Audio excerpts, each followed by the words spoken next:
बिस्मिल्लाहिर्रहमानिर्रहीम। अस्सलाम वालेकुम। वो कौन सी चीज़ है जो हमें दूसरों की नज़र आती है पर अपनी नहीं? जवाब है गलती। वो कौन सी चीज़ है जो हमेशा नीचे की तरफ आती है, ऊपर नहीं जाती कभी? जवाब है बारिश।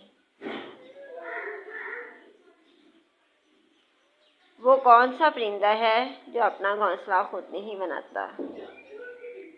जवाब है कोयल।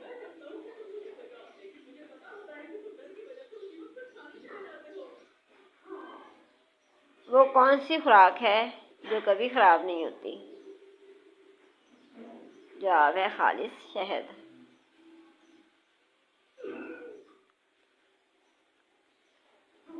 वो कौन सा जानवर है जो सांप की तरह अपनी खाल बदलता है?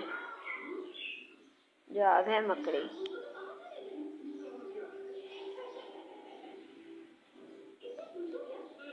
परिंदों में सबसे ज्यादा उम्र किस परिंदे की है? जवाब है कौवे की।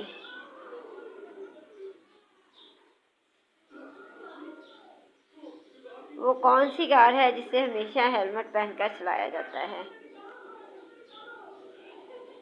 जवाब है F1 रेसिंग कार।